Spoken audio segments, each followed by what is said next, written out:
할게요. 네.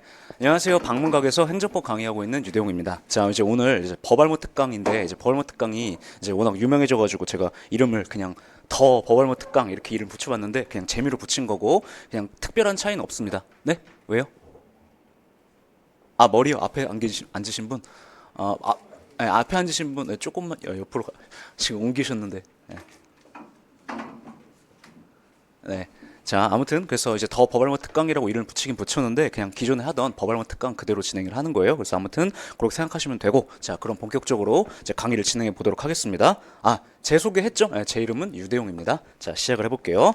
자, 보시면 먼저 이제 수강 대상이 있는데 PPT 잘 보이시나요?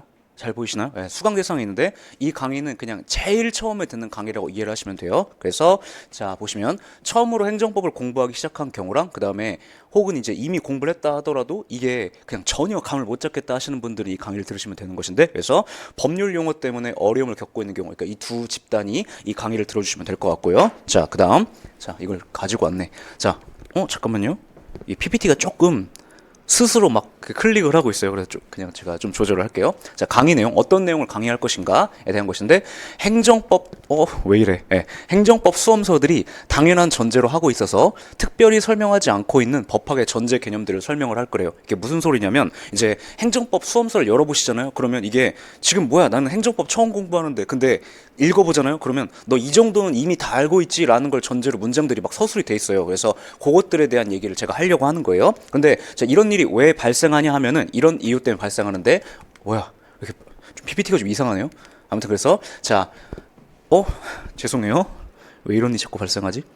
그러니까 이런 일이 이제 왜 발생하냐면 법과대학의 커리큘럼 때문에 이런 문제가 발생합니다. 왜 그러냐면 이제 우린 지금 행정법이라는 과목을 하고 있잖아요. 그런데 지금 이런 생각을 하셔야 돼요. 이제 법학이라는 학문이 있고, 그러니까 법학이라는 학문이 있고, 행정법학이라는 것은 행정법이라는 것은 그 일부에 불과해요. 여기까지 따라오시겠죠? 그러니까 법학이라는 것이 큰 개념이고 행정법이라는 건 그 일부에 불과한데 그런데 법과대학의 커리큘럼이 이제 어떻게 전개가 되냐면 이렇게 전개가 됩니다. 잘 보이시는지 모르겠지만 커리큘럼이 이렇게 전개가 돼요. 그냥 맨 처음에 아기 때 법학 개론을 듣고 그 다음에 이제 기본법이라고 부르는 민법, 형법, 헌법이라고 불리는 과목을 되게 오랫동안 배워요. 그래서 실제로 법과대학의 메인이 되는 과목들은 민법, 형법, 헌법이에요. 그래서 얘네들 갖다가 거의 2년 동안 이것만 배웁니다. 주구장창.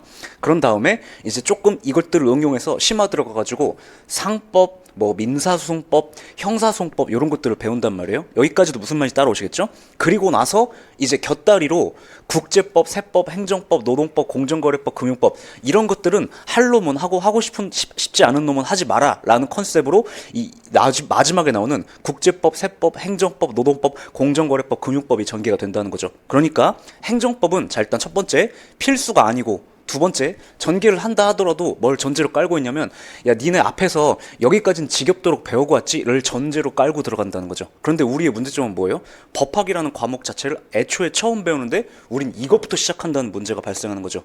따라오시겠어요? 무슨 말인가? 그래서 그런 점에서 이제 문제가 발생을 하고요. 자, 그 다음에 이제 본격적인 내용을 들어가기 전에 이제 이 수업을 들으시면서 이제 궁금하신 점들이 있을 건데 이제 그거는 질문을 카페에 해주시면 돼요. 그래서 카페 이름은 유대용 행정법 이렇게 돼 있고요. 그러니까 네이버 카페에서 그냥 유대용 행정법 검색하시면 나옵니다. 그리고 이제 귀찮은 건 이게 더 귀찮지. 근데 자 정확하게 하고 싶으신 분들은 그냥 이렇게 쳐서 들어가시면 되고요. 카페.naver.yytdww 이게 유대용의 줄임말이에요. 하여튼 그래서 이렇게 치고 들어가시면 되고요. 그 다음에 이제 가입 퀴즈가 있어요. 가입 퀴즈가 있는데 이게 무슨 말이냐면 이 가입 퀴즈를 두지 않고 아무나 회원 가입을 하게 하면 맨날 오늘 밤 외로우신 오빠들이랑 그 다음에 뭐 비트코인으로 막 대박 쳤어요. 막 이런 얘기 계속 광고가 올라오는 거예요. 그래서 그런 집단들을 필터링 해내기 위해서 제가 퀴즈를 만들었는데 그 문제가 어떻게 됐냐면 행정법은 총론과 강론으로 이루어진다라고 해서 퀴즈가 이렇게 돼 있어요. 행정법은 총론과 땡땡으로 이루어진다 이렇게 돼 있는데 여기 들어갈 말은 먼저 강론이라는 거예요. 그래서 행정법은 나중에 배우겠지만 총론하고 강론으로 갈리거든요. 근데 아무튼 여기다가 이제 강론 치고 들어가시면 된다. 이렇게 생각하시면 될 것 같아요.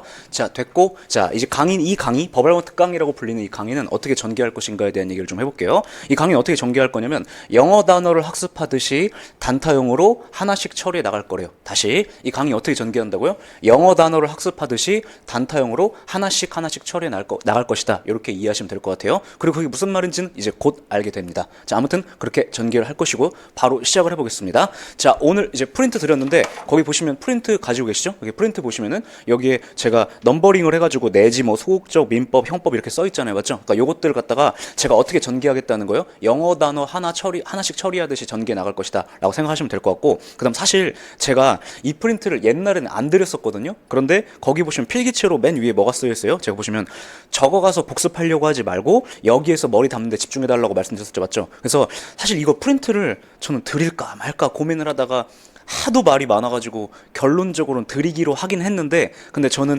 여기에다가 뭔가를 적어 넣는 것보다는 수업 시간에 제가 얘기를 하는 것을 그 내용을 이해하면서 따라오는데 좀 방점을 주셨으면 좋겠습니다. 그래서 그렇게 생각하시면 될 것 같고, 자, 본격적으로 시작을 해볼게요. 그리고 요 강의는요 전체적으로 한 4시간가량 진행이 될 거예요. 4시간가량이 진행될 것인데, 그래서 제가 타이머를 놓고 진행을 할게요. 지금 제가 핸드폰으로 카톡하고 있는 것이 아니라 이제 타이머를 맞추고 있는 것인데, 어떻게 전개를 할 것이냐면 50분 놓고 10분 쉬고 50분 강의하고 10분 쉬고 50분 하고 10분 쉬고 이렇게 전개를 할게요. 그래서 그렇게 이해하시면 될 것 같습니다. 자, 그럼 본격적으로 시작을 해볼게요. 자, 바로 들어갑니다. 법학 기초 개념. 자, 저는요 그 프린트에 보면은 그 1쪽에 법학 기초 개념이 보이죠? 맨 위에 그 맨 왼쪽에 그 법학 기초 개념 보이죠? 그리고 프린트를 어디까지 넘기시냐면 그 프린트를 잠깐 프린트에 그 8쪽에 보시면 법학 심화 개념 보여요? 왼쪽 맨 위에. 그래서 법학 기초 개념과 법학 심화 개념으로 나눠가지고 전개를 할 건데, 아무튼 그렇게 이해를 하시고 따라오시면 될 것 같아요. 자, 먼저 법학 기초 개념부터 시작해 보겠습니다. 법학 기초 개념이라는 건 행정법 수험서들은 다음의 개념들을 모두 다 안다는 전제하에 쓰여져 있는 개념들이 있는데, 그것들을 전개해 볼게요. 자, 첫 번째 바로 들어갈게요. 첫 번째 내지예요. 다시 첫 번째 내지. 자, 내지란 일상에서는 이걸 어떤 의미로 쓰냐면, 뭐 예를 들어서 A 내지 B 이런 식으로 쓰면 어떤 의미로 쓰는 거예요? A 또는 B 이런 의미로 쓰죠. 그런데 법학에서는 이 내지라는 걸 or 이런 의미로 쓰는 것이 아니라 어떤 의미로 쓰냐면 from to라는 의미로 사용합니다. 다시 어떤 의미로 사용한다고요? from to라는 의미로 사용한대요. 예를 들어 자 4조 내지 7조 이런 표현을 법학에서 쓰곤 하는데, 다시요, 어떤 표현을 쓴다고요? 4조 내지 7조 이런 표현을 쓰곤 하는데, 우리가 일상에서 4조 내지 7조라고 하면 어떤 의미로 이해해요? 4조 또는 7조 이런 의미로 이해하죠. 그런데 법학에서는 그런 의미로 쓰지 않고 어떤 의미로 쓰냐면 4조, 5조, 6조, 7조를 가리키는 표현으로 사용합니다. 그러니까 일상 언어랑 조금 다른 점이 어떤 거예요?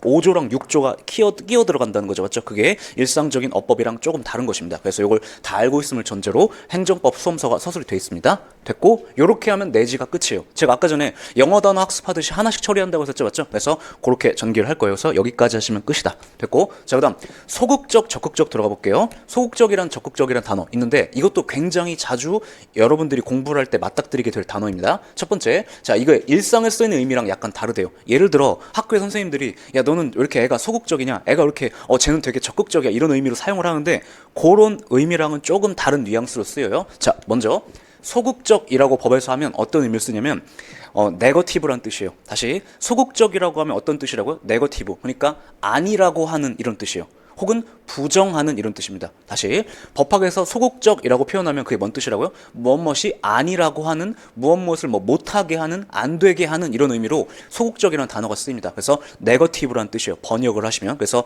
네거티브라고 번역을 해서 알아두셔야 되고요. 그 다음 적극적이라고 하면 포지티브란 뜻입니다. 다시 자, 소극적이라고 하면 영어로 뭔 뜻이라고요? 네거티브란 뜻이고, 적극적이라고 하면 뭔 뜻이라고요? 포지티브란 뜻이에요. 그래서 무엇이 되게 하는, 혹은 여기 써 있는 것처럼 긍정하는 이런 의미로 사용이 돼요. 그래서 소극적 그럼 네거티브란 뜻이구나, 무엇이 아닌 이런 뜻이구나. 그 다음에 적극적 그럼 무엇인 이런 뜻이구나, 혹은 무엇을 긍정하는 이런 뜻이구나 라고 해서 비교해가지고 빠르게 번역해내셔야 됩니다. 여러분이 문장에서 소극적 만나면 네거티브, 적극적 만나면 포지티브 이렇게 번역해내실 줄 아셔야 됩니다. 그래서 이렇게 처리하시면 될 것 같고요. 자, 그 다음 세 번째 가볼게요. 볼게요. 자, 세 번째, 민법도 다 알고 있음을 전제로 하고 있어요. 왜 그래요? 아까 살짝 보여드렸지만 법과대학 커리큘럼 자체가 민법, 형법, 헌법을 2년 내내 그것만 배운다고 했었죠, 맞죠? 그래서 민법이라는 법이 있음을 알고 있음을 전제로 문장이 서술이 돼 있는데 행정법 수험서가 예를 들면 이런 식이에요. 민법의 규정을 공법 관계에도 유추적용할 수 있는지 여부가 문제된다. 이런 식으로 야, 니네 민법 정도는 다 뭔지 알고 있지? 유추적용 정도는 뭔지 다 알고 있지? 공법 관계 정도는 뭔지 다 알고 있지를 전제로 지금 법학을 처음 하는, 그러니까 공무원 수험을 하면서 법학을 처음 만나는 사람들에게 그냥 밑도 끝도 없이 이런 문장을 기초적인 문장으로 깔아요. 이게 특별히 어려운 문장이 아니라 그냥 이런 문장으로 시작부터 나온다고요. 그래서 자, 보시면 알겠지만 이 문장에서도 무엇을 전제로 하고 있다고요? 야, 니네 민법 정도는 알고 있지를 전제로 깔고 있죠, 맞죠? 그래서 제가 민법을 설명하려고 하는데, 자, 이게 뭔 소리냐? 자, 보시면 행정법 교과서는 이미 민법을 지겹도록 공부하고 온 사람들을 예상 독자로 하고 있기 때문에 이런 문장이 갑자기 툭 튀어나와 주는 것인데, 자, 예를 들면, 자, 국가법령정보센터라는 홈페이지가 있거든요. 다시 국가법령정보센터라는 홈페이지가 있는데 여기가 글씨가 작아서 잘 안 보이겠지만 이게 법제처에서 운영하고 있는 홈페이지예요. 얘가 법제처에서 운영한 홈페이지인데, 그러니까 법제처에서 우리나라에 존재하는 모든 법령을 총 집대성해가지고 이렇게 홈페이지를 만들어서 운영을 하는데, 여기 보면은 그 검색창이 있어요. 보이세요? 검색창? 이 검색창이 있는데 여기에 검색어를 입력하세요라고 써 있고, 여기다가 민법이라고 치고 검색을 딱 누르면 이렇게 민법이라는 법률이 나와요. 그런데 니네 이 정도는 다 알고 있지를 전제를 깔고 있다고요. 그래서 제가 민법이 뭔지를 간략하게 설명을 해볼게요. 자, 민법이라는 법률이 있는데 얘가 1조부터 1118조까지 법조문이 1118개나 존재하는 법조문이 하나 있어요. 법이 하나 있어요. 그래서 요것을 민법이라고 부르는데, 자, 봅시다.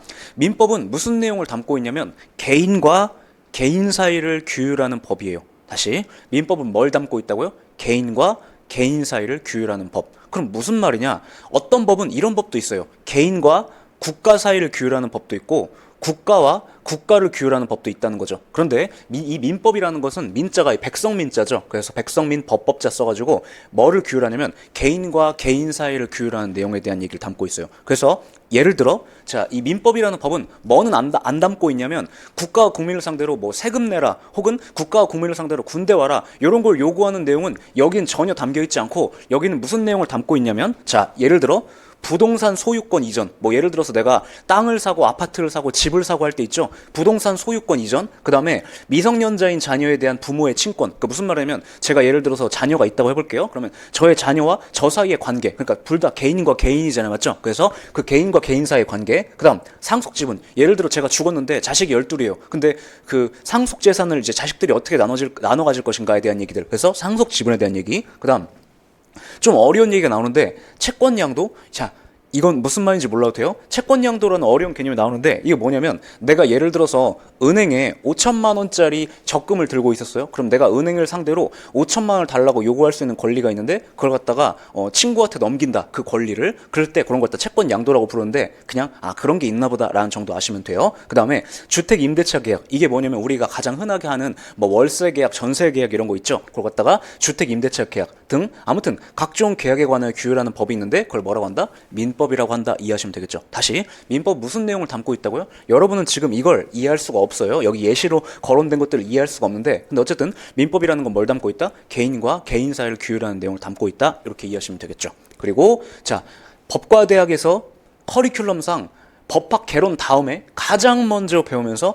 가장 어려운 법이에요. 왜냐면 이 개인과 개인들은 별의별 행동들을 다 해요. 진짜 요상한 별의별 창의적인 행동들을 다 하기 때문에 그 모든 관계를 전부 다 커버치기 위해서 민법이 진짜 온갖 경우의 수를 다 분간해가지고 규율이 복잡하게 돼 있단 말이에요. 그래서 가장 먼저 배우는데 가장 어려운 법입니다. 아무튼 그런 민법이라는 것이 있고, 그 다음 얘는요 가장 역사가 깊고 오래되고 발전해 있대요. 이건 무슨 소리냐면 되게 흥미롭게도 인간은 문명 사회를 이루는 순간 싸우기 시작했거든요. 그래서 고대 바빌로니아, 고대 로마 제국 이때부터 발전되어 온 법이에요, 민법이. 그래서 오래되었고, 그리고 그러다 보니까 웬만한 경우의 수들은 다 인간의 경험상 이 마련이 돼 있단 말이에요. 그래서 가장 발전해 있는 법이다. 그냥 이렇게 느낌만 가져가시면 됩니다. 다시, 민법이라는 법이 당연히 알고 있음을 전제로 행정법 교과서가 서술이 돼 있고 수험서가 서술이 돼 있고, 그리고 그 민법이라는 건 개인과 개인 사이를 규율하는 법이다. 그리고 가장 오래됐고 가장 발전해 있다. 그리고 경우의 수들이 굉장히 복잡하다. 그냥 요 정도만 알고 계시면 충분합니다. 됐죠?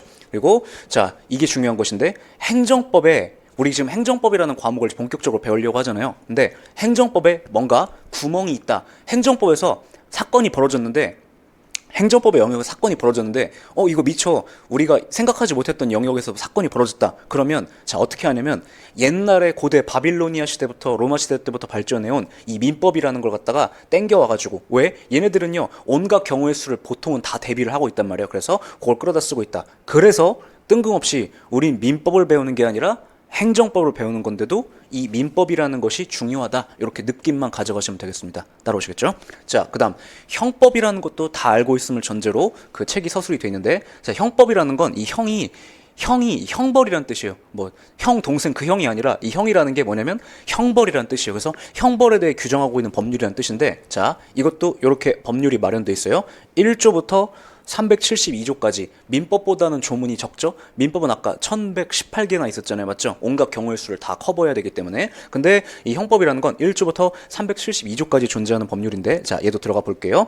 자, 얘는 뭐에 대한 얘기를 하고 있냐면 말 그대로 얘는 이제 곧 보여드릴 텐데 한 국가 내에서 범죄로 규정하여 처벌하기로 한 행동들과 그 행동을 했을 때 부과받게 되는 형벌에 관하여 규율하고 있는 법이래요. 자, 조금 어렵죠? 한 국가 내에서 범죄로 규정하여 처벌하기로 한 행동들. 예를 들어 우리나라는 동성애라는 행위를 그 범죄로 규정하고 있지 않죠. 근데 예를 들어 이슬람이나 이런 데서는 동성애 행위를 범죄로 규정하고 있단 말이에요. 그래서 그걸 갖다가 한 국가 내에서 어떤 행동을 범죄로 규정할 것인지는 나라마다 다르죠. 그래서 한 국가 내에서 범죄를 규정하여 처벌하기로 한 행동들과 그 행동을 하면 예를 들어 동성애 행위를 하면 이슬람 국가에선 어떻게 처벌할 것인지에 대해서 어떤 그 페널티에 대해 규정을 하고 있는데 그 형벌에 대해 규정을 하고 있는데 그거에 대해서 정하고 있는 거. 그러니까 형벌이라는 건 두 가지를 정하고 있는 거예요. 우리나라는 어떤 행동을 범죄로 규정할 것인가 그리고 그 행동을 하면 그걸 어떻게 처벌할 것인가 뭐 예를 들어 사형을 부과할 것인가 아니면 뭐 징역을 부과할 것인가 이렇게 어떻게 처벌할 것인가에 대해 규정하고 있는 법률인데 자 예를 들어 보여드릴게요. 자 형법에 보면은 그걸 그 어떤 행동을 범죄로 규정하고 그거에 대해 어떻게 처벌할 것인지에 대해 규정한다고 했잖아요. 예를 들면 136조 이렇게 됐어요. 공무집행 방해라고 해가지고 공무집행 방해 행위를 범죄로 규정을 하고 있어요. 그리고 이걸 갖다 우리가 일상에서 공무집행 방해죄라고 부르는 것이고요. 그 다음 또 예를 들어 250조에 보면 살인, 존속살해 이렇게 써 있는데 이게 뭘까요? 우리나라는 사람을 죽이거나 부모님을 죽이는 행동을 처벌하겠다 이 소리예요. 그래서 살인죄, 존속살해죄에 대해 규정을 하고 있다 이렇게 얘기를 하는 것이고 그 다음 우리가 흔하게 가장 잘 알고 있는 거죠. 329조에 보면 절도 이렇게 써 있어요. 무슨 말이에요? 우리나라는 절도 행위를 처벌하겠다라는 거죠. 그런데 예를 들면 329조에 보면 절도 이렇게 써 있고 이렇게 돼 있죠. 타인의 재물을 절취한 자는 6년 이하의 징역 또는 1천만 원 이하의 벌금에 처한다 이렇게 서술이 돼 있죠. 무슨 말이에요? 첫 번째, 우리나라는 다른 사람의 물건을 여기 보면 절취라는 어려운 한자가 나오는데 훔친다는 소리예요. 그래서 우리나라는 다른 사람의 물건을 첫 번째 훔치면 처벌을 하긴 하는데 어떻게 처벌하겠대요? 6년 이하의 징역을 부과하거나 아니면 1천만 원 이하의 벌금을 부과하는 방식으로 처벌하겠다라고 되어 있죠. 그래서 이 형법이라는 법률은 쉬워요. 뭘 규정하고 있어요? 이 나라는 여기서 말하는 이 나라는 보통 대한민국이겠죠. 대한민국은 도대체 어떤 행동을 처벌하는가 첫 번째, 그 다음 두 번째 그 행동을 하면 어떻게 처벌하는가 이 두 가지를 규정하고 있는 법률이 뭐다? 형법이다. 이렇게 느낌을 가져가시면 되겠습니다. 이해되죠? 뭔 소린가? 그래서 그렇게 가져가시면 되고요. 그래서 역시 법과대학에서 법학이 기본이 되는 법으로서 행정법보다 먼저 배운다. 그래서 좀 우리를 귀찮게 하는 건데 행정법 교과서를 보면 야 니네 형법 정도는 다 배우고 왔지 요것이 전부 다 서술이 그 전제로 서술이 돼 있어요. 그래서 그런 문제가 좀 발생한다 기억하시면 될 것 같고 자 그다음 바로 헌법으로 넘어가겠습니다. 자 헌법이라는 것도 역시 알고 있음을 전제로 하는데 이 헌자가 남자분들 이름에 보통 이제 들어가는 경우들이 있는데 이게 그냥 법 그러니까 규칙 규정 이런 뜻이에요. 그래서 헌법 규정 법 이런 뜻이어가지고 한자를 풀어가지고는 이게 뭔 뜻인지 알 수 없는데 자 들어가 볼게요. 자, 헌법이라고 이렇게 역시 1조부터 130조까지 존재하는 헌법이라는 법률이 있어요. 정확하게는 이제 우리나라 헌법이기 때문에 이름이 대한민국 헌법이죠. 근데 어쨌든 우리 막 그 영화 보면 가끔 막 1조 1항 막 이러면서 대한민국은 민주공화국이다 막 이런 거 외우죠. 맞죠? 영화 배우들이. 그게 뭐냐면 우리나라에서는 이제 헌법이 존재하는데 1조 1항 그러니까 가장 첫 번째로 뭘 규정하고 있냐면 야 우리나라는 민주공화국이다 이걸 첫 번째로 선언을 하고 있거든요. 그래서 영화 배우들이 이런 걸 갖다 이용해가지고 대사로 사용하는 거죠. 근데 어쨌든 1조부터 130조까지 존재하는 이렇게 생긴 법이 존재하는데 자 봅시다. 자 얘는요 한 국가의 가장 근본이 되는 사항을 정해둔 규범이래요. 자, 다시 헌법은 뭘 정하고 있다고요? 한 국가의 가장 근본이 되는 사항을 정하고 있는 규범이래요. 그래서 예를 들어 아까 보여드렸는데 1조에 뭐가 써 있어요? 대한민국은 민주공화국이다 이렇게 돼 있죠. 그 무슨 말이냐면 우리나라는 왕이 다스리는 나라가 아니라 백성이 주인인 왕이 없는 나라다 이렇게 말하고 있는 거잖아요. 맞죠? 이게 그 우리나라 헌법을 만든 사람들이 보기에 여러 가지가 있지만 제일 중요하다고 생각을 한 거예요. 우리나라는 일단 왕이 없다 이걸 선언을 하고 들어가는 거죠. 그래서 이런 식으로 한 국가에서 가장 근본이 되는 사항을 정해둔 규범이다 이해하시면 되고요. 조금 더 구체적으로 들어가 볼게요. 조금 더 구체적으로 알 것까지 요구하니까 자 보시면 어떤 사항을 헌법전에 규정할 것인지는 정해져 있지 않아요. 그러니까 이 헌법이라는 걸 만들 때 그 나라 국민들이 그 나라 국회의원들이 뭐가 제일 중요하다고 생각할 것인지는 조금씩 달라질 수 있단 말이에요. 그래서 예를 들어서 그냥 저도 스위스에서 이제 프랑스어를 제가 할 줄 몰라가지고 정확하게는 모르는데 스위스 헌법에 보면은 양을 도축할 때 어떻게 도축해야 되는지에 대한 사항까지 적어져 있대요. 왜? 스위스는 워낙 그 양 이목 생활이라는 걸 하죠. 그러니까 거기서는 양 기르는 문제가 진짜 한 국가의 가장 근본이 되는 사항이라고 본 거예요. 그래서 나라마다 조금씩 다르다 이렇게 이해하시면 되겠죠. 뭔 말인지 아시겠죠? 그래서 이렇게 돼 있고요. 다만 자 뭐 그러면 나라마다 진짜 중구난방인 건 아니고 보통 나라들이 헌법에 뭘 정하고 있냐면 그 나라의 권력 구조 이걸 갖다 어려운 말로 통치 구조 이렇게 써 있는데 예를 들면 이 나라의 권력 구조를 대통령제로 할 것인가 아니면 의원 내각제로 할 것인가 이런 문제들 있죠. 다시 대통령제로 할 것인가 의원 내각제로 할 것인가의 문제. 예를 들어 일본은 현재 의원 내각제죠. 그 다음에 영국도 의원 내각제죠. 그러니까 나라마다 뭔가 누가 행정부를 구성해서 권력을 잡게 할 것인가의 문제를 저게 권력 구조 혹은 통치 구조라고 하는데 그래서 예를 들어 우리나라에도 대통령제를 택한다라고 헌법에 규정이 있어요. 그래서 그런 것들을 담고 있고요. 그 다음 또 함부로 박탈해서는 안 된다고 생각하는 국민의 권리. 다시요. 뭘 정하고 있대요? 함부로 박탈해서는 안 된다고 생각하는 국민의 권리. 이걸 어려운 말로 뭐라고 부르냐면 기본권이라고 불러요. 그리고 이 함부로 박탈해서는 안 된다고 생각하는 국민의 권리가 역시 나라마다 조금씩은 다르겠지만 보통은 뭐가 다 공통되냐면 첫 번째 생명권 아무리 왕이라 하더라도 혹은 권력자라 하더라도 함부로 박탈해서 안 되겠죠. 생명권, 그 다음에 신체의 자유, 그 다음 뭐 표현의 자유, 직업 선택의 자유, 종교의 자유, 양심의 자유, 뭐 그런 것들을 갖다가 이제 함부로 박탈해서 안 된다고 생각하는 국민의 권리로서 대부분의 나라들이 헌법전에 규정해 놓고 있는데 그걸 갖다 뭐라고 그러냐면 기본권이라고 부릅니다. 그 다음 세 번째, 민주주의, 대의제와 같은 기초 질서를 잘 돌아가게 만드는 주요한 제도들. 뭐 예를 들어서 우리나라는 예를 들어서 국회의원을 뽑을 때 이제 국회의원을 한 선거구당 몇 명을 둘 것인가의 문제라든가 아니면 우리나라는 국회의원을 뭐 비례대표로 할 것인가 아니면은 뭐 지역구로 뽑을 것인가 막 이런 복잡한 문제들이 있거든요. 그런 것들을 갖다가 이제 정하고 있다. 그런 제도들을. 그런데 자, 여러분은 요 정도 느낌은 알고 계셔야 돼요. 뭐? 첫 번째, 헌법은 가장 근본이 되는 사항을 정하고 있고요. 그다음 두 번째, 통치 구조나 특히 이걸 아셔야 되는데 기본권에 대해 정하고 있다. 다시 뭘 아셔야 된다고요? 기본권. 그리고 기본권이 뭐라고요? 함부로 박탈해서는 안 된다고 생각하는 국민의 권리를 기본권이라고 부르는데 그 기본권에 대해서 보통 헌법들에 규정이 돼 있다. 그래서 아까 말씀드렸던 것처럼 우리나라 헌법에도 뭐 표현의 자유, 양심의 자유, 뭐 직업 선택의 자유 이런 것들이 규정이 돼 있습니다. 그래서 그렇게 요 정도까지는 보통은 알고 계셔야 됩니다. 요걸 알고 있음을 전제로 행정법 수험서가 다 서술이 돼 있어요. 그다음 자, 이거 한자 읽을 수 있겠어요? 뭐라고 돼 있는지? 가불병정무라고 얘기하고 있는 거거든요. 여러분 그 뭐라고 하지? 육식갑자 아세요? 육식갑자? 육식갑자 아세요? 이거 뭔지 아세요? 그러니까 이게 뭐냐면 그 우리 환갑이라는 말 있죠. 환갑이라는 말 있죠. 이게 뭔 소리냐면 그 자축인묘 진사오미 신유술해라고 해가지고 이 12간지가 있고 이거 몰라도 돼요. 이거 그냥 진짜 몰라도 돼요. 그리고 이 뭐가 있냐면 열갑자라고 해가지고 진짜 몰라도 돼요. 갑을 병정 무기 경신 임계라고 해가지고 이렇게 잠깐만 10갑자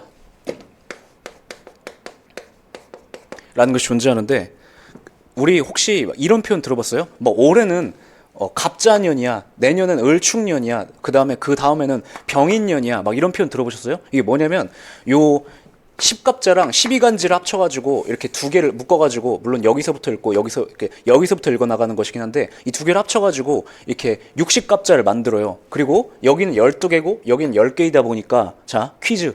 12개랑 10개의 최소 공배 수는 얼마일까요? 60이죠. 그래서 이게 60개가 만들어진다고, 조합이. 60개가 만들어지고, 그래서 그게 한 바퀴를 싹 돌면 그 갑자를 한 바퀴 다 돌았다 그래가지고 환갑이라고 부르는 거예요. 그 60살 먹으면 환갑이라고 부르잖아요. 근데 지금 이걸 하고 싶은 게 아니라, 이거는 이제 여러분들 뭐죠? 갑자기 기억이 안 나냐. 그 점 볼 때 하는 거?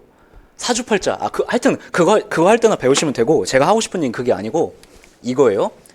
자, 법학에서 뜬금없이 갑을병정 무기 막 이런 표현을 쓰는데, 이게 뭐냐면, 자, 법학에서는 예시로 어떤 사람을 표현할 때 갑을병정 무기경신임계, 즉 천간을 이용해서 이름을 붙이는 관습이 있대요. 그래서 뜬금없이 법학에서 맨날 갑은 을은 맨날 그래요. 그래서 예를 들어 갑은 2017년 4월 2일 저녁 8시경 을을 강목으로 폭행했다와 같은 식으로, 그러니까 사람을 예를 들어 실제로 유대웅이 김영수를 이런 식으로 안 쓰고 어떻게 하냐면 홍길동이라는 표현도 안 써요. 법학은 그냥 그 자리를 갑은 을을 이렇게 씁니다. 여기에 원래 A나 B가 들어가도 좋은데 A나 B라는 표현도 안 쓰고 그냥 갑은 을이라는 표현을 씁니다. 이게 관습적으로 등장을 하기 때문에 어느 정도는 아셔야 되냐면, 한자로 그냥 출제위원이 성의가 없어가지고 야 이거 알지? 했는데 나 한자 못 읽겠어, 당황하지 마시고 갑이라는 뜻입니다. 그리고 얘 을, 그다음 병, 정, 무. 사람이 아무리 많이 나와도 5명 이상 행정법에 시험에 나오는 일이 없거든요. 그래서 이 정도까지만 알아두세요. 갑을 병정무라고 읽는다. 그 정도 아시면 될 것 같습니다. 됐고, 자, 이제 공법과 사법 들어가 보겠습니다. 자, 공법과 사법이요. 자, 공이 이게 공변될 공이고, 사가 사사로울 사자거든요. 무슨 말이냐면 이게 공적인 문제를 규율하는 법이다. 그걸 갖다 공법이라고 부르는 것이고요. 개인의 문제를 규율하는 법을 갖다가 뭐라고 부르냐면 사법이라고 부른다는 거예요. 자, 들어가 보겠습니다. 자, 로마 시대 때부터 한 국가 내에 존재하는 모든 법을 뭐와 뭐로 갈랐대요? 공법과 사법으로 구별했대요. 다시, 로마 시대 때부터 한 국가 내에 존재하는 법을 어떻게 갈랐대요? 공법과 사법으로 갈랐대요. 그래서 자, 공법은 뭐고 사법은 뭐냐? 공적인 영역을 규율하는 법을 뭐라고 불렀냐면 공법이라고 불렀던 것이고요. 그 다음에 사적인 영역을 규율하는 법을 뭐라고 불렀냐면 로마 시대 때부터 사법이라고 불렀대요. 선생님, 근데 이거 로마 시대 얘기 아닌가요? 근데 이 논리체계, 이 베이스가 지금까지도 이어져가지고 그대로 사용을 하고 있어요, 이걸. 그래서 오늘날도 중요한데, 자, 공적인 영역이 뭐냐? 예를 들면 법을 만들고 세금을 걷고 의회를 소집하고 소방시설 만들고 의료체계를 확립하고 이런 것들, 뭔가 우리 공동체가 돌아가는 문제랑 관련된 거잖아요. 맞죠? 그래서 이걸 갖다가 이제 공적인 영역이라고 하는데, 이 영역들에 관하여 규정하고 있는 법을 뭐라고 부른다? 공변된다. 그래서 공법이라고 부르는 것이고요. 자, 그 다음 사적인 영역은 뭐겠어요? 이미 대충 다 설명을 했는데, 땅을 사고 팔고 결혼을 하고 돈을 빌리고 갚고 과자를 사 먹고 하는 거, 그냥 우리가 일상적으로 맨날 하는 거잖아요. 맞죠? 그래서 개인과 개인 사이를 규율하는 거다 이해하시면 되는데, 그래서 사적인 영역 규율하는 걸 뭐라고 하냐면 사법이라고 부른대요. 자, 그런데 어려운 얘기가 나와요. 공적인 영역이 뭐고 사적인 영역이 뭔지 직관적으로 대충 알겠죠. 예를 들어 의료 체계를 확립한다 그러면 공적이냐 사적이냐 물어보면 당연히 공적이겠죠. 맞죠? 그리고 내가 편의점에 가서 음료수 하나 사 먹는다, 이건 그냥 당연히 흔한 사사로운 문제잖아요. 맞죠? 그래서 그걸 갖다가 직관적으로는 사적이다라고 판단할 수 있는데, 자, 그러면 야, 이제 공적인 게 뭐고 사적인 게 뭔지를 정의해봐라 라고 시도를 하니까 이게 만만치가 않은 거예요. 얼마나 만만치가 않았냐면 2000년 동안 아직도 정의가 되질 않고 있어요. 되게 특이하죠. 뭔 소리냐면 로마 시대 때부터 야, 공적인 것은 공법의 영역으로, 사적인 건 사법의 영역으로 이렇게 갈라가지고 다 따로 취급을 했는데, 정작 야, 공법이 뭐냐? 그래서 공적인 게 뭐냐? 그러면 그건 잘 모르겠어.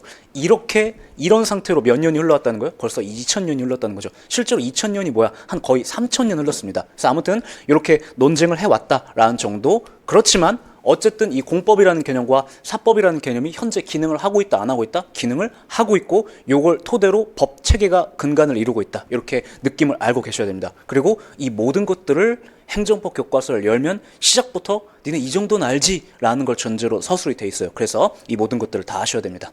따라오시겠죠? 자, 그 다음 이건 됐고, 요거 조금 직관적으로 해볼까요? 근데 이제 제가 방금 전에 이걸 생략을 할까 했었는데 그냥 할게요. 아까 공적인 영역이 뭐고 사적인 영역이 뭔지를 정의하는 건 쉽지 않다고 했었죠. 그런데 이게 어떻게 실제로 정의도 못하면서 기능을 할 수 있나요? 실제 법을 사용할 때. 자, 이렇게 이해하시면 되는데 개인 사이에서도 할 수 있는 행동을 규율하는 법을 사법이고 그 이외의 행동을 규율하는 걸 공법이라고 이해하시면 돼요. 무슨 말이냐면 예를 들어 대한민국에서 공무원들이 있잖아요. 대한민국 공무원들인데 공무원들이 이제 업무를 수행하는데 볼펜이 필요한 거예요. 볼펜이 얼마나 필요했냐면 되게 많이 필요하겠죠. 숫자가 많으니까. 예를 들어 볼펜 2만 자루가 필요하다고 쳐볼게요. 다시 대한민국에서 볼펜 2만 자루가 필요해가지고 뭐 예를 들어 알파문구랑 도매 계약을 체결하고서 2만 자루 좀 갖다 주세요라고 하는 매매 계약을 체결했다고 해볼게요. 여기서 2만 자루라는 게 숫자가 좀 많긴 하지만 돈만 좀 많다면 개인도 볼펜 2만 자루 살 수 있죠. 다시 대한민국이 알파문구에서 볼펜 2만 자루를 샀어요. 그런데 여기서 우연히 대한민국이 알파문구에서 2만 자루를 사긴 했지만 개인도 돈만 많다면 뭐가 가능할까요? 2만 자루 알파문구에서 살 수 있죠. 맞죠? 그래서 자, 이거 분명히 대한민국이 하긴 했지만 개인과 개인 사이에도 이루어질 수 있는 일이죠. 그래서 그 영역을 뭐라고 부르냐면 그 영역은 사법이 규율한다 이렇게 처리가 되는 거예요. 따라오시겠죠? 뭔 소린가? 그리고 자, 그 이외의 행동. 예를 들어 제가 이 앞에 계신 분을 이제 강제로 우리 집 문을 지키도록 2년 동안 지키도록 하고 월급 50만 원을 주기로 했다고 쳐볼게요. 근데 그게 누가 우리에게 하고 있는 거죠? 국가가 군대 오라고 할 때 너 우리 집 문 좀 지켜라 이걸 요구하는 거잖아요. 그냥 밤낮으로 지켜라 하고 월급 50만 원 지금 100만 원 올라가는데 하여튼 이렇게 주는 거잖아요. 맞죠? 근데 그런 건 딱 직관적으로 들어도 알겠지만 제가 그냥 내키는 사람 아무나 골라가지고 우리 집 문을 2년 동안 지켜라 요구할 수 있어요? 없죠. 그런 건 국가니까 가능한 거예요. 그걸 갖다가 그러니까 개인과 개인 사이에서 할 수 없는 거 그걸 갖다 제가 그 이외의 행동이라고 표현했는데 그 영역을 규율하는 걸 뭐라고 한다? 공법이라고 부른다. 이렇게 직관적으로 이해를 하시면 되겠죠. 다시 정리하면 공적인 걸 규율하는 걸 공법, 사적인 걸 규율하는 걸 사법이라고 하는데 느낌적으로는 이렇게 실무상으로 실제로 활용할 땐 이렇게 하시면 된다. 개인과 개인 사이에도 할 수 있는 일이 이루어진 경우를 규율하는 걸 사법이라고 부르고 그 이외에 개인과 개인 사이에는 할 수 없는 일이 이루어진 경우를 규율하는 걸 뭐라고 한다? 공법이라고 부른다. 이렇게 느낌을 가져가시면 되겠죠. 그래서 그렇게 아시면 될 것 같고 자, 그 다음 조문 읽는 법 들어가 보겠습니다. 네. 똘기똥이 리플을 지금 읽으면 시간이 없겠다. 그냥 수업 진행을 할게요. 자, 보시면 조문 읽는 법 보시면 법전은 편장, 절관, 항의 순서를 따르는 목차 아래에 각 조문들이 배치되어 있대요. 어렵죠? 다시 법전은 편장, 절관, 항의 순서를 따르는 목차 아래에 각 조문들이 배치되어 있다. 자, 첫 번째 이거 외우실 필요는 없습니다. 다시 이걸 외우실 필요는 없어요. 그냥 어느 정도까지만 아시면 되냐면 편장절 정도만 들어본 적이 있다 하시면 되는 거예요. 그래서 무슨 말이냐? 글씨가 보이는지 안 보이는지 모르겠지만 자, 민법이 조문이 1118조까지 있다고 했었죠. 예를 들면 이렇게 돼 있어요. 5편 상속, 1장 상속, 1절 총칙, 2절 상속인, 3절 상속의 효력, 제1관 일반적 효력, 제2관 상속분, 제3관 상속재산의 분할 이런 식으로 돼 있어가지고 목차가 다시 보여드릴게요. 어떻게 돼 있다고요? 편장, 절관, 항의 순서를 따르는 목차로 구성이 되어 있대요. 그러니까 제일 큰 얘기들을 1편, 2편, 3편, 4편 이렇게 구성해서 박아놓고 그 다음 그 큰 얘기들 안에서 다시 내용을 구분할 때 어떻게 하겠다는 거예요? 1장, 2장, 3장, 4장으로 구분을 하고 그리고 그 장 내부에서 다시 구분할 때 어떻게 하겠다는 거예요? 1절, 2절, 3절, 4절로 구분을 하고 다시 절 내부에서 내용을 구분할 때 어떻게 하겠다?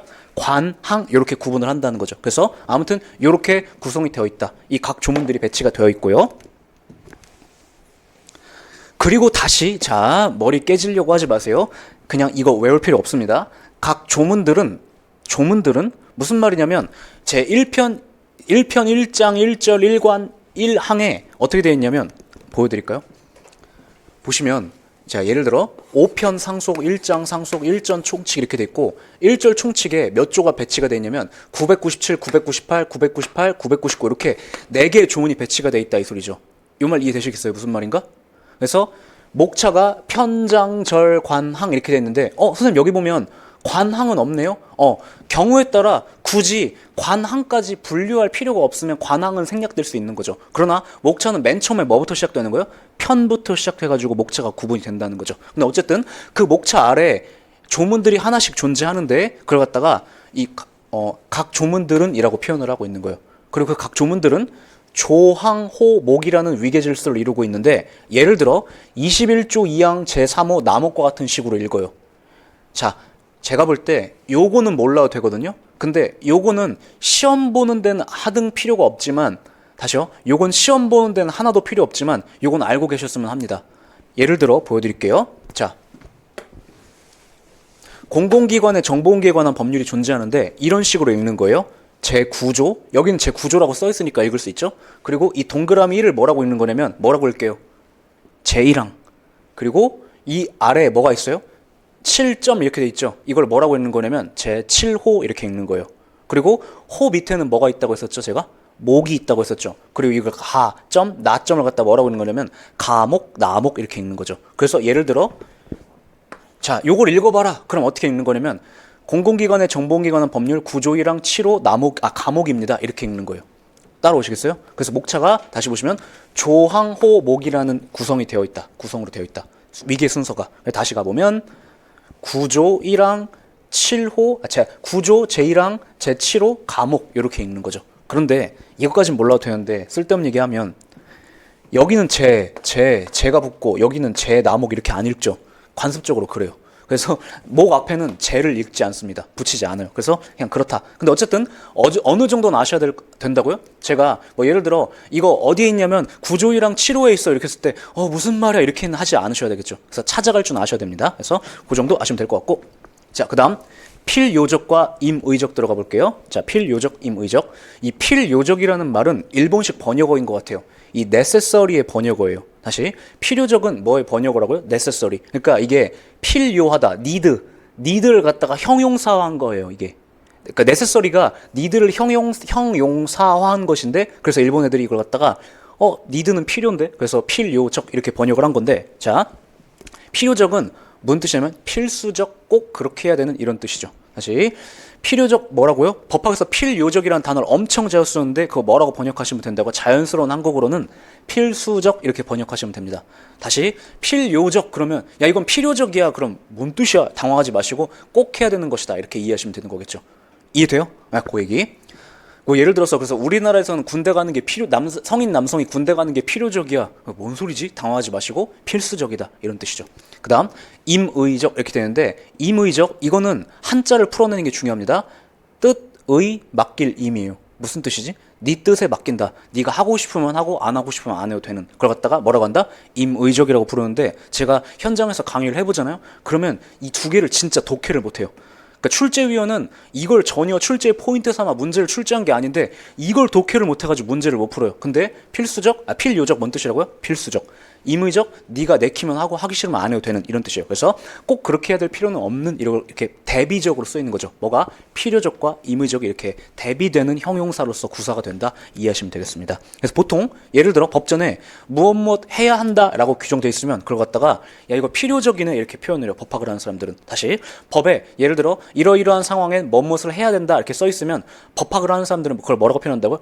야 이거 필요적이네 이렇게 표현을 하고요. 그게 아니라 무엇 할 수 있다라고 법에 규정되어 있으면 야 이거 임의적이네 이렇게 표현을 합니다. 그래서 야 이거 임의적인 거야 그러면 뭐지? 당황하지 마시고 뭔가 꼭 해도 되는 것이 꼭 해야만 하는 것이 아니라 선택하는 바에 따라 할 수도 있고 안 할 수도 있는 걸 갖다가 임의적이라고 부른다 이렇게 이해하시면 되겠죠. 됐죠? 네. 채팅창 가끔 봐드릴게요. 자, 이익형량 보겠습니다. 이익형량. 이익은 말 그대로 이익이란 뜻이고 형량이라는 건 이 형자가 좀 낯설 텐데 이 형이 저울질이라는 뜻이에요. 저울.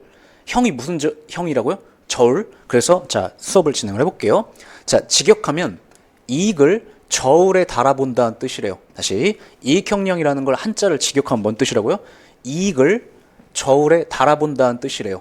그리고 예를 들어 이익의 예시로 뭘 썼어요? 개발이익, 환경보전이익 이렇게 써있죠. 무슨 말이냐면 예를 들어 어떤 예쁜 숲이 있었어요. 이게 숲이냐? 네, 숲이에요. 숲이 있었는데 되게 예쁘게 막 1000년 동안 보존된 원시림이 있었다고 쳐볼게요. 근데 국가에서 여기를 관통하는 뭐 도로를 놓는다. 그럼 무슨 일이 벌어져요? 자, 개발이익은 달성된다. 그때 그렇게 표현을 해요. 왜? 여기에 도로를 놓으면 빠르게 지나갈 수 있잖아요. 맞죠? 그래서 개발이익은 달성되지만 뭐가 상실돼요?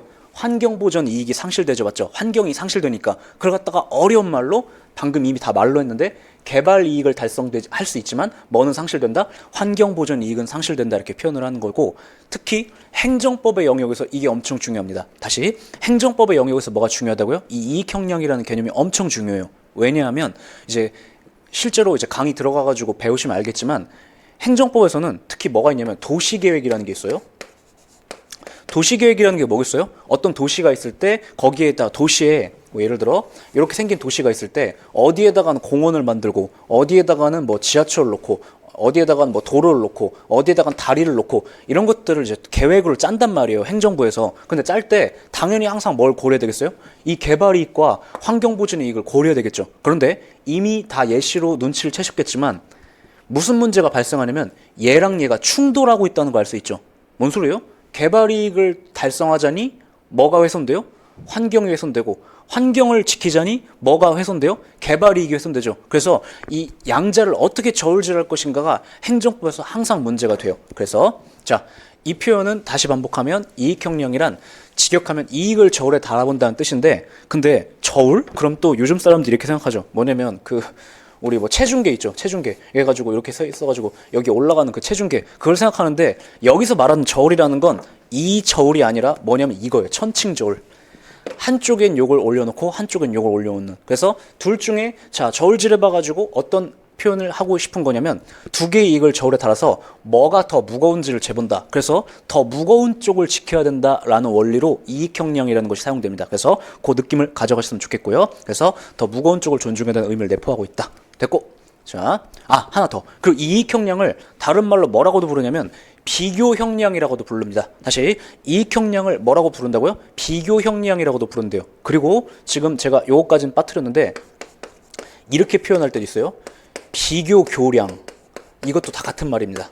다시 이익형량을 다른 말로 비교형량이라고도 부르고 뭐라고도 부른대요? 비교교량이라고도 부른대요.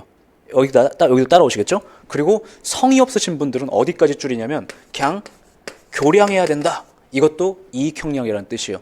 또 야 그냥 형량해라. 이것도 뭔 뜻이에요? 이익형량이라는 뜻이에요. 다 같은 말이다. 알아두시면 좋겠습니다. 됐죠? 그 다음 필기하시고 계신가요? 네, 이익형량, 비교형량, 비교교량, 교량, 형량 다 같은 말이다. 그 다음 자 요건. 자 이거는 한자를 풀면 끝나는 거예요. 이 요건 이게 요구할 때 그 요자고 건은 물건이라는 뜻이에요. 그래서 자 요구되는 것이라는 뜻입니다. 다시 요건이라는 거 뭐라고요? 요건이라는 글자가 엄청 자주 나오는데 나올 때마다 뭐라고 번역하셔야 되냐면 요구되는 것 이렇게 번역하시면 되는 거죠. 왜? 이 한자가 필요할 요 물건 건이니까 요구되는 것. 그래서 이 건자는 띵 이런 뜻이에요. 따라오시겠어요? 이거 번역 못하면 진짜 행정법도 절대 점수 나올 수 없어요. 요건 엄청 자주 나오는데 요구되는 것 이런 뜻입니다. 따라오시겠죠? 그리고 법에서는 여기서부터 어려운 얘기가 나오는데 이 요건이라는 글자 앞에 수식어구가 붙어요. 그게 문제예요. 다시 법에서는 보통 이 요건이라는 글자 앞에 뭐가 붙는다고요? 수식어구가 붙어요. 예를 들어 성립요건, 적법요건, 효력요건 이런 식으로 붙는다고요. 그러면 자 한자 풀어볼까요? 성립요건 뭐겠어요? 성립하기 위해 요구되는 것. 적법요건은 뭐겠어요? 적법하기 위해 요구되는 것. 효력요건은 뭐겠어요? 효력이 발생하기 위해 요구되는 것. 이런 뜻이겠죠. 그래서 이해를 하셔야 됩니다. 성립하기 요구되는 것, 적법하기 요구되는 것, 효력이 발생하기 요구되는 것 이라는 뜻으로 사용된다. 이런 식으로 응용되었어요. 그래서 기억하셔야 될 건 뭐냐면 요건이 뭐다? 요구되는 것이다. 이걸 기억하셔야 돼요. 요건, 요구되는 것이다. 그 다음 자 유보 들어가 볼게요. 여기서부터 어려워집니다. 자 유보 다 알고 있음을 전제로 행정법 교과서가 서술돼 있어요. 유보 이 한자를 뒤집으면 어떻게 되나요? 보류란 뜻이죠. 그래서 보류란 뜻이요. 다시 법에서 야 이거 유보해 이러면 뭐라는 거예요? 보류하라는 뜻이에요. 다시 야 이거 유보해 그럼 이게 뭔 뜻이라고요? 보류하라는 뜻이에요. 근데 보류는 우리가 뭔지 알죠? 보류는 뭐예요? 밀어두는 것 이런 뜻이죠. 자 그런데 다만 법학에서는 앞에 수식어구가 붙어서 자 어렵습니다. 무엇에 맡기다라는 의미로 쓰여요. 다시 자 법학에서 유보가 어떤 의미로 쓰인다고요? 앞에 수식어구랑 결합돼 가지고 무엇에 맡긴다라는 뜻이래요. 왜? 이거를 직접 내가 처리하지 않고 이 의사결정을 야 니에게 남겨둔다 이런 의미로 쓰이는 거예요. 그러다 보니까 무엇에 맡기다라는 의미로 쓰이는 거죠. 다시 유보 논리가 한 단계 두 단계 건너서 여기까지 와야 돼요. 유보 뒤집으면 보류죠. 근데 보류는 우리가 일상에서 남겨놓는다 이런 뜻이잖아요. 맞죠? 근데 법학에선 이 유보를 어떻게 이해한다고요? 무엇을 맡긴다는 뜻을 쓰인대요. 왜? 야, 이거 내가 직접 안 결정하고 야, 니에게 남겨놓을게 이런 의미로 쓰는 거예요. 그러니까 네가 알아서 해 이렇게 맡겨놓는다 이런 의미로 쓰는 거예요. 그래서 자, 응용 들어갑니다.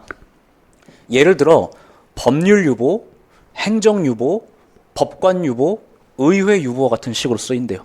다시 법률 유보, 행정 유보, 법관 유보, 의회 유보와 같은 식으로 쓰인대요. 그러면 법률 유보가 뭘까요? 법률에 맡긴다. 행정 유보는 뭘까요? 행정에 맡긴다. 법관 유보는 뭘까요? 법관에게 맡긴다. 의회 유보는 뭘까요? 의회에게 맡긴다 라는 뜻을 써요. 그래서 이 정도는 혼자 독해낼 줄 알고 있음을 전제로 그 책이 서술이 되어 있기 때문에 다 아셔야 됩니다. 다시 자, 유보 어떤 의미로 쓰인다고요? 앞에 수식어구랑 결합돼서 무엇에 맡긴다라는 의미로 쓰인다. 법률 유보는 뭐라고요? 법률 유보는 법률에 맡긴다. 행정 유보는 행정에 맡긴다. 법관 유보는 법관에게 맡긴다. 의회 유보는 의회에 맡긴다. 이런 의미로 쓰인대요. 그런데 이런 것들 그냥 다 독해할 줄 알지라는 걸 전제로 막 서술해요, 문장을. 그러다 보니까 그 서술된 문장이 막 300쪽, 400쪽이 나온단 말이에요. 그러니까 이런 것들을 잘 아셔야 됩니다. 됐고, 자, 그다음 무효와 취소. 무효와 취소를 서로 대비되는 구별해야 되는 개념으로 사용하는데 보시면 자, 무효 한자 풀면 뭐예요? 효력이 없다 이런 뜻이죠. 없을 무니까 효력이 없다. 그래서 법적 효력이 없는 상태를 뭐라고 부르냐면 무효라고 부른대요. 예를 들어 계약을 체결했는데 야, 이 계약 무효야. 그럼 뭐라는 뜻이에요? 무효라는 게 뭔 뜻이죠? 효력이 없다 이런 뜻이죠. 그래서 법적 효력이 없는 것 같다. 무효라고 부른다. 쓸데없는 소리가 하고 싶어졌는데 제 초등학교 친구 중 한 놈이 초등학생 때 무효랑 무료를 분간을 못 해가지고 뭐랑 뭐를 분간 못했다고요? 무효랑 무료를 분간 못해가지고 막 축구하다가 야 이거 무료요 막 이래요. 그러면 이게 무슨 말이지? 골을 안 들어갔다는 얘기를 하고 싶은 건데 야 이거 무료야 막 이러면서 무슨 말이지 맨 처음에 막 이랬는데 이제 효력이 없다는 그렇게 표현하고 싶었던 거죠. 하여튼 그 무효가 뭐라고요? 효력이 없다 이런 뜻이래요. 그 다음 자, 아직은 유효하지만 그거를 무효한 행위를 뭐라고 한대요? 취소라고 한대요. 그래서 자, 뭐랑 뭐를 분간하셔야 되냐면 무효랑 취소를 분간하셔야 됩니다. 예를 들어 야, 나 이 계약 취소할래. 그럼 무슨 뜻이에요? 이 계약이 효력이 있으니까 그 효력이 있는 그것의 효력을 없애버리겠다라는 얘기를 하는 게 취소한다는 뜻이죠. 그러니까 서로 조금 뉘앙스가 달라요. 무효라는 건 뭔 뜻이에요? 효력이 없다는 뜻이고 이미 없다는 뜻이고, 취소는 뭐래요?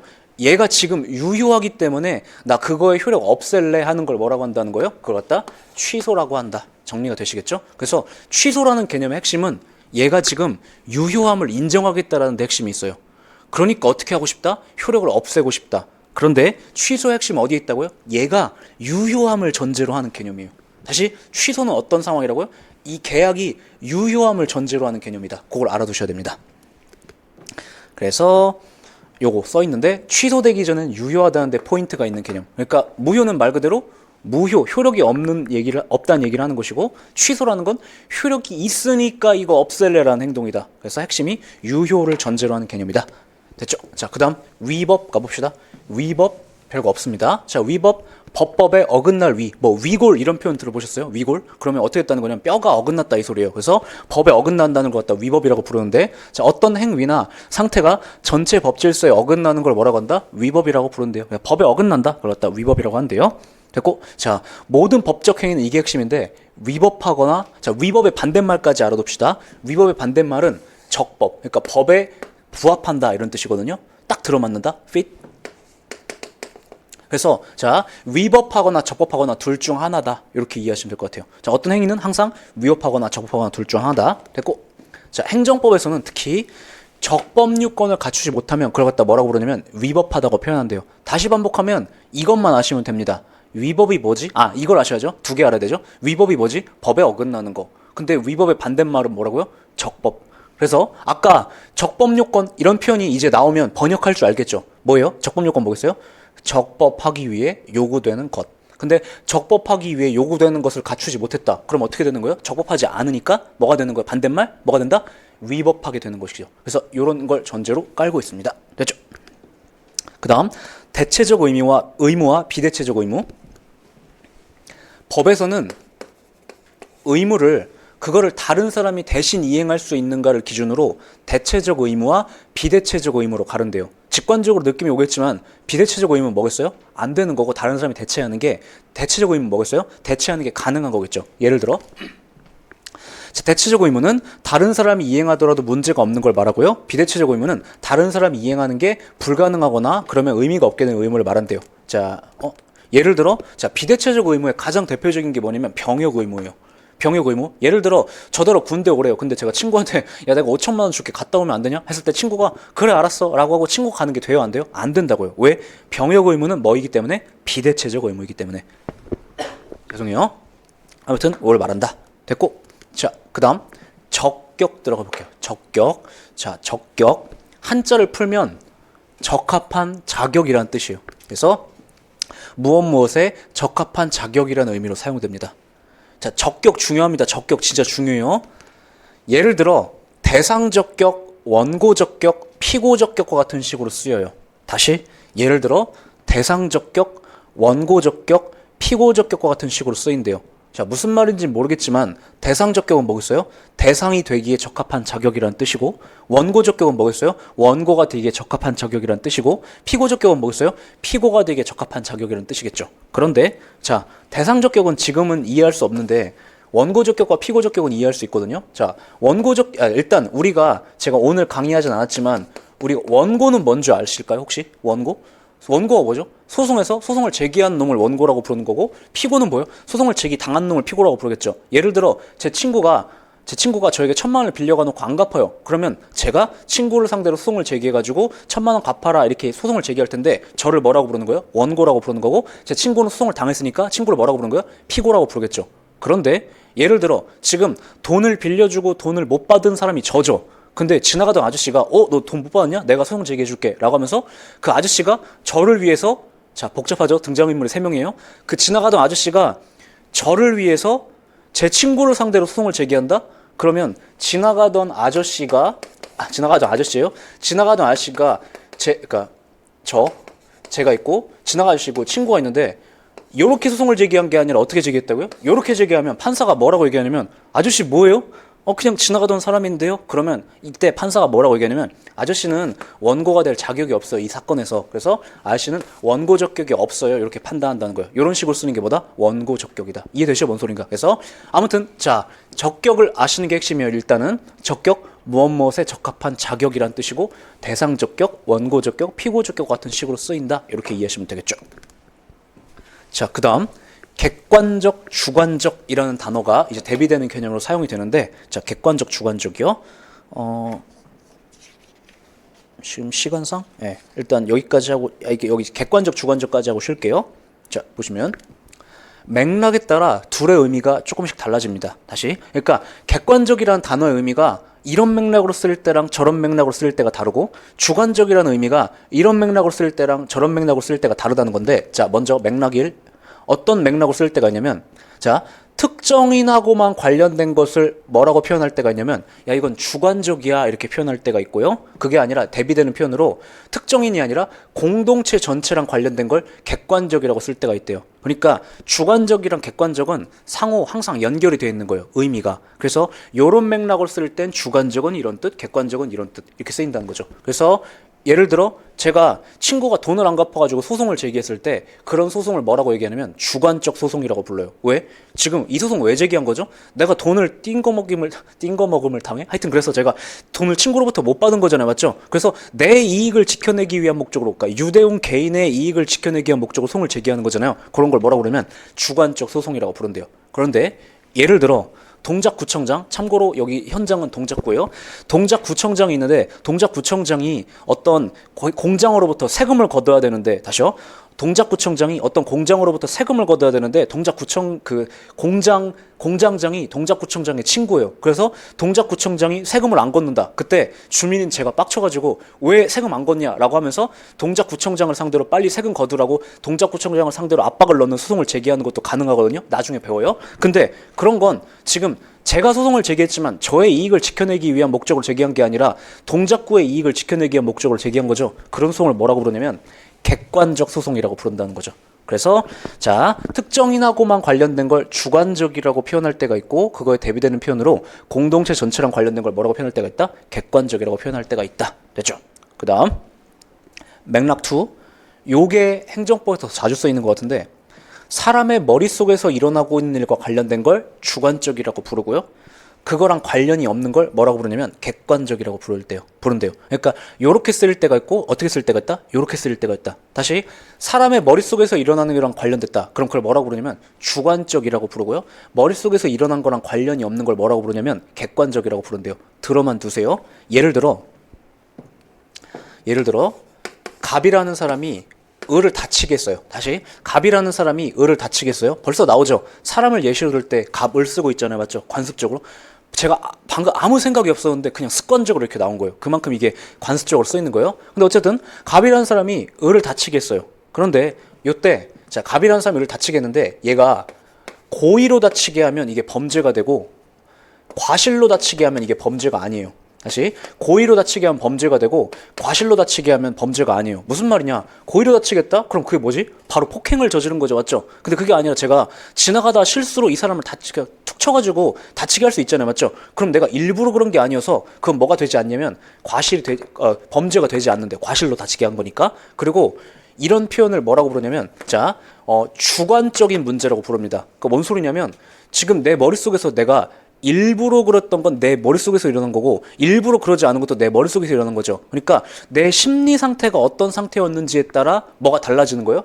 범죄가 되는가 안 되는가가 달라지죠. 이걸 갖다 어려운 말로 뭐라고 부르냐면 주관적 사정을 기초로 범죄의 성립 여부가 갈라진다. 이렇게 어려운 말을 써요.